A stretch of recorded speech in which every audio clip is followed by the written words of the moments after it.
তারকেশ্বর যাওয়ার নাম করে বাড়ি থেকে বেরিয়ে নিখোঁজ হয়েছিলেন নালিকুলের এক প্রাথমিক স্কুল শিক্ষক। 15 লক্ষ টাকা মুক্তিপণ চেয়ে স্ত্রীর কাছে আসে ফোন। চম্বল এক্সপ্রেস ট্রেনে মধ্যপ্রদেশ থেকে তাকে উদ্ধার করল হুগলি গ্রামীণ পুলিশ। মুক্তিপণ চাইল কে, অপহরণই বা কারা করলো, তদন্ত করে দেখছে হরিপাল থানার পুলিশ। পুলিশ সূত্রে জানা গিয়েছে, গত 4 জুলাই বেলা 3টার সময় তারকেশ্বর যাচ্ছিলেন বলে বাড়ি থেকে বের হন নালিকুল বান্দিপুরের বাসিন্দা প্রাথমিক শিক্ষক দেবকুমার দাস। হরিপাল থানার অন্তর্গত নালিকুল স্টেশন গ্যারেজে বাইকটি রেখে যান তিনি। তারপর রাত 9টার সময় শিক্ষকের স্ত্রীর ফোনে শিক্ষকের ফোন থেকে প্রথমে ফোন আসে 15 লক্ষ টাকা মুক্তিপণ দিতে হবে। পরে মেসেজ আসে পুলিশকে বললে গুম করে দেওয়া হবে। শিক্ষকের স্ত্রী হরিপাল থানায় গিয়ে অভিযোগ দায়ের করেন। মুক্তিপণের টাকা না দিলে মেরে ফেলা হবে বলা হয়। পুলিশ ফোনের লোকেশন ট্র্যাক করে জানতে পারে প্রথমে আসানসোল। শুরু হয় বিভিন্ন স্টেশনে জিআরপি রেল পুলিশের সঙ্গে যোগাযোগ। তদন্তে পুলিশ আরও জানতে পারে চম্বল এক্সপ্রেসে যাচ্ছেন শিক্ষক, আর তার লোকেশন রয়েছে মধ্যপ্রদেশ। একই সময় চম্বল এক্সপ্রেসে হুগলি গ্রামীণ জেলা পুলিশ ধনিয়াগিলি থানার একটি টিম চম্বল গোয়ালিয়র যাচ্ছিল তদন্তের জন্য। হরিপাল থানা খবর পেয়ে ওই টিমের সাথে যোগাযোগ করে। তারপর পুলিশ টিম অনেক খোঁজাখুঁজি করে ট্রেনের মধ্যে শিক্ষকের সন্ধান পায়। তাকে ঝাঁসিতে নামানো হয়। সেখান থেকে আজ ভোরে হরিপাল থানায় নিয়ে আসা হয়। আজ শিক্ষককে চন্দননগর আদালতে পাঠানো হয় গোপন জবানবন্দি দেওয়ার জন্য। পুলিশে জানিয়েছে, ওই শিক্ষক তারকেশ্বর যাওয়ার নাম করে কি করে চম্বল এক্সপ্রেসে উঠলেন, মধ্যপ্রদেশেই বা কেন যাচ্ছিলেন, তাকে কি সত্যি অপহরণ করা হয়েছিল নাকি এর পেছনে রয়েছে অন্য কোনো রহস্য, তা খতিয়ে দেখছে তদন্তকারীরা। গত 4/7/2025-এ অর্পিতা দাস নামক একজন ভদ্রমহিলা, ওনার বাড়ি বন্দিপুর মিত্র পাড়াতে, উনি হরিপাল থানায় আসেন এবং একটা অভিযোগ দায়ের করেন যে ওনার স্বামী দেবকুমার দাস, বয়স আনুমানিক 38-39 বছর, তিনি 3:30টার সময় বাড়ি থেকে বের হয়েছেন তারকেশ্বর যাওয়ার কথা বলে, এবং মোটামুটি রাত্রি 9:15 বা 9:30 অবধি তিনি মিসিং।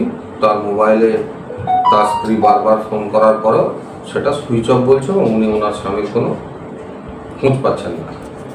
তো এই ঘটনা আমাদের থানায় জানার পরে আমাদের থানায়, হরিপাল থানায় একটা মিসিং ডায়েরি হয়, যে ডায়েরি নাম্বার 298, ডেটেড 4/7/2025, এবং হরিপাল থানা এই যে দেবকুমার দাসের যে মিসিংয়ের ইনফরমেশান আসে সেই ব্যাপারে খোঁজখবর করা শুরু করে। তার পরের দিন অর্থাৎ 5/7/2025 ওই কমপ্লেনেন্ট অর্পিতা দেবী উনি আবার থানায় আসেন এবং একটি অভিযোগ দায়ের করেন যে ওনার মোবাইলে উনি মেসেজ পেয়েছেন যে কেউ বা কারা ওনার স্বামীকে কিডন্যাপ করেছে এবং তার জন্য 15 লক্ষ টাকা মুক্তিপণ দাবি করেছে। তো এই ঘটনা জানার পরে উনি আমাদের থানায় একটা কিডন্যাপিংয়ের অভিযোগ দেন, এবং সেই অভিযোগ পাওয়ার পরে হরিপাল থানা এই বিষয়ে একটি মামলা দায়ের করে, যেটা হচ্ছে হরিপাল থানা কেস নাম্বার 415, ডেটেড 5/7/2025, 137-140 বিএনএসে। ওনার অভিযোগের ভিত্তিতে এই মামলা দায়ের করে এই মামলার তদন্তে নামে, এবং ঘটনাক্রমে দেখা যায়, তদন্ত করতে করতে দেখা যায় যে ওনার যে মোবাইলের লোকেশন নেওয়া শুরু করে আমাদের এসওজির হেল্পের মাধ্যমে, এবং বিভিন্নবার যখন থানার বড়বাবু এবং থানার তদন্তকারী অফিসার আমাদের বিশ্বজিৎ আছে এবং হরিপাল থানার যে টিম আছে, তারা এই ব্যাপারে যখন খোঁজখবর শুরু করে টাওয়ার লোকেশন নিয়ে দেখা যায় যে বিভিন্ন ওনার মোবাইলের যে লোকেশনটা সেটা বিভিন্ন রেল স্টেশন ক্রস করছে। অর্থাৎ প্রাইমারিলি আমরা এটা বুঝতে পারি যে উনি কোনো ট্রেনে ওনার ট্রাভেল করছেন বা ওনাকে নিয়ে যাওয়া হচ্ছে, এরকম পুলিশের সন্দেহ হয়।